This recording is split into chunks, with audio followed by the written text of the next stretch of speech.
بسم اللہ الرحمن الرحیم۔ نزول مسیح یعنی عیسیٰ علیہ السلام کے نزول کے قائلین سے چند سوالات ہیں، ذرا غور و فکر کیجئے گا اور ان کا جواب تلاش کر کے دینے کی کوشش کیجئے گا۔ پہلا سوال یہ ہے کہ عیسیٰ علیہ السلام کا دوبارہ نزول نبی اور رسول کی حیثیت سے ہوگا یا امتی کی حیثیت سے؟ پہلا سوال۔ دوسرا، اگر عیسیٰ علیہ السلام ایک امتی کی حیثیت سے تشریف لائیں گے تو کیا کسی امتی کو یہ حق حاصل ہے کہ وہ سارے اہل کتاب اور غیر مسلموں سے کہے کہ مجھ پر ایمان لاؤ؟ اگر وہ امتی ہے تو کیا وہ کہہ سکتا ہے اہل کتاب سے اور غیر مسلموں سے کہ مجھ پر ایمان لاؤ جبکہ وہ امتی ہو؟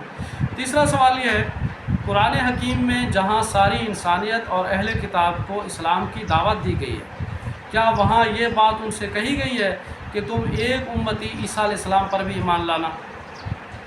نمبر 4، کیا قرآن و حدیث میں یہ لکھا ہوا ہے کہ عیسیٰ علیہ السلام کا نزول بطور امتی ہوگا؟ آپ جو یہ بار بار کہتے ہیں کہ وہ بطور امتی نازل ہوں گے، کیا کہیں قرآن و حدیث میں یہ لکھا ہوا ہے؟ نمبر 5، عیسیٰ علیہ السلام کو دوبارہ نزول کے وقت نبی کی بجائے امتی ماننے سے ان کی نبوت کا انکار تو لازم نہیں آئے گا کیا؟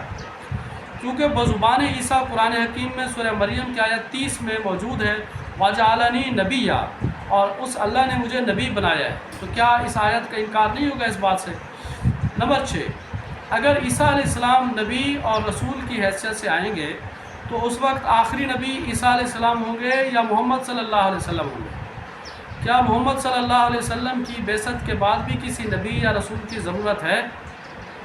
نمبر 7، اگر تمام انبیاء علیہ السلام کے آخر میں آنے والی ہستی عیسیٰ علیہ السلام کو مانا جائے تو محمد صلی اللہ علیہ وسلم کے اس فرمان کا فَإِنِّي آخِرُ الْأَنْبِيَاءِ لَا نَبِيَّ بَعْدِي، یعنی میں تمام انبیاء کے آخر پر ہوں اور میرے بعد کسی قسم کا کوئی نبی نہیں ہوگا، تو اس کا کیا معنی و مفہوم ہوگا؟ اس کا کیا مطلب ہوگا؟ نمبر 8، عیسیٰ علیہ السلام کا آسمانوں پر اٹھایا جانا اور وہاں صدیوں رہنا اور پھر زمین پر نزول فرمانا اللہ کی نعمتوں میں سے ہے یا نہیں ہے؟ جہاں اللہ نے نعمتوں کا ذکر کیا ہے قرآن مجید میں، تو آپ پہلے یہ بتائیں کہ یہ اللہ کی نعمتوں میں سے ہے یا نہیں ہے؟ نمبر 9، اگر نعمتوں میں سے ہے تو اللہ تعالیٰ قیامت کے دن عیسیٰ علیہ السلام کو اپنی نعمتیں یاد کرائے گا۔ ان نعمتوں میں عیسیٰ علیہ السلام کا آسمانوں پر اٹھایا جانا، پھر زمین پر نزول فرمانے کا کوئی ذکر نہیں ہے، اس کی کیا وجہ ہے؟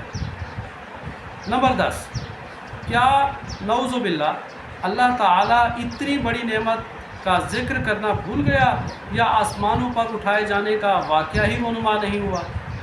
یا یہ تسلیم کریں یا وہ تسلیم کریں، بلکہ حقیقت یہ ہے کہ محمد صلی اللہ علیہ وسلم خاتم النبیین ہیں، جس کا واضح مطلب یہ ہے کہ اللہ تعالیٰ نے نبی محمد مصطفیٰ صلی اللہ علیہ وسلم کے ذریعے تمام انبیاء علیہ السلام کے سلسلے کو ختم اور بند کر دیا ہے۔ اب عیسیٰ علیہ السلام کا نزول بطور امتی یا نبی نہیں ہوگا۔ نبی محمد صلی اللہ علیہ وسلم سمیت تمام انبیاء وفات پا چکے ہیں، جن میں عیسیٰ علیہ السلام بھی شامل ہیں۔ نزول مسیح علیہ السلام کا عقیدہ ہر لحاظ سے نصرانیوں یعنی کرسچنز کا عقیدہ ہے، جو منظم سازش سے امت مسلمہ میں پھیلایا گیا ہے۔